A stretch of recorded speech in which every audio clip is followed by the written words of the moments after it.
Hi, I'm Antonio Centeno, the founder of Real Men Real Style. Today, I'm going to be talking about compromising on fabric. Okay, if you haven't already, please subscribe to our YouTube channel. By doing that, these videos will come right to you. In addition, if you like this, if you find it useful, I would appreciate it if you would like it down below. And make sure to grab my free 47-page ebook on men's style. You know, I've thought about it. Whenever I update this ebook, I've got to keep it at 47 pages now because I've said that almost 200 times. And, if I make it 48 pages, it's going to confuse everybody. Okay, so the question today is compromising on fabric. When do you do it?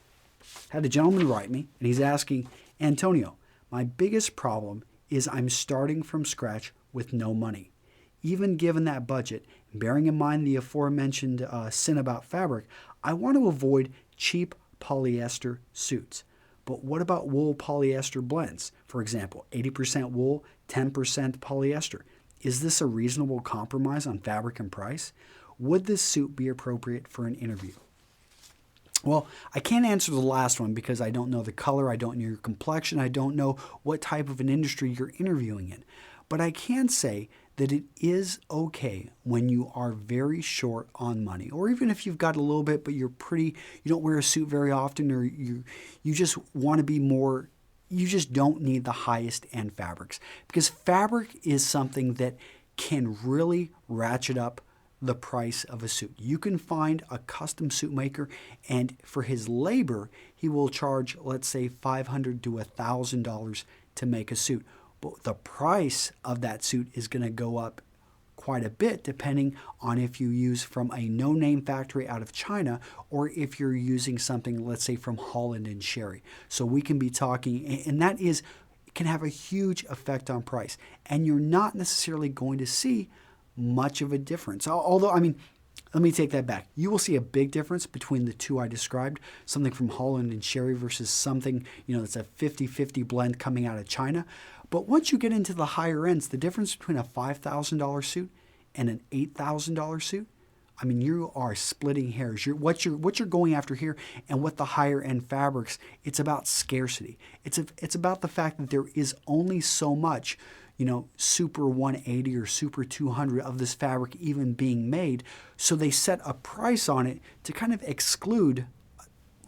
That's what it is. It excludes a lot of people based off price from purchasing it. Now, I'm not saying that it isn't worth what people are willing to pay, because to me, that's the open market, and whatever it sets, I'm not going to argue there. But I am saying that for this man starting off, going with a blend is probably a very smart decision. Now, a 50-50 blend, he's going to want to stay away from. The reason being, even if it's a good wool, that amount of polyester it's going to take away a lot of the properties of the wool, so it's not going to breathe as well. In addition, it's not going to have as long of a life. But once you start looking at 80-20 blends, then all of a sudden, that's not too bad. That is an acceptable compromise. You're going to want to feel the fabric, and you're going to want to make sure that it suits your needs, that you're going to be comfortable wearing this.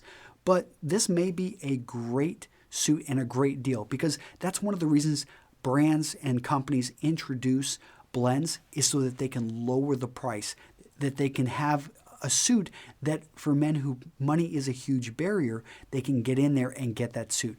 And beyond fabric, I would say the big thing you need to focus on is fit. You've heard me say it before, fit, fabric, style, where there's a reason why I always say fit first, because it is the most important thing. My friend Grant Harris just talked about it as one of his, big things beyond anything.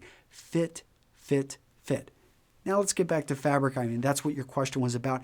So how can you're going to see a lot of 80-20 blends out there, some 70-30 blends, some 90-10 blends.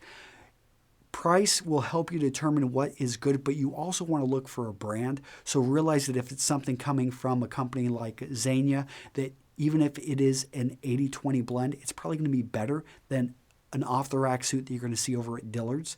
I'm not going to say that, Sears or Dillard's are producing, bad suits, but they aren't. That's not what they specialize in. So go to a good menswear store and look at their 80-20, their 70-30 blends, and that's going to feel those. That's going to give you an idea. And then make sure you go look at some higher end suits, maybe in the $1,000, $2,000 range, that are 100% wool. Feel those fabrics. That'll give you an idea of what it can be. And then go see if you're willing to compromise Again, I've got actually a suit that I'm tearing apart and kind of looking at, but made by Walmart. $40 for the jacket, 100% polyester. But you know what? For the right man in the right situation, that's better than nothing. I mean, because if he's naked, he's going to get arrested. But no, seriously, it is what it is, and go with the best you can afford. I've talked about thrifting. That's a great way to kind of find something. But if you can't thrift or you're just not finding anything out there, then compromising on fabric is a good deal. All right, this has been Antonio Centeno with Real Men, Real Style. I will see you guys in the comments. Bye-bye.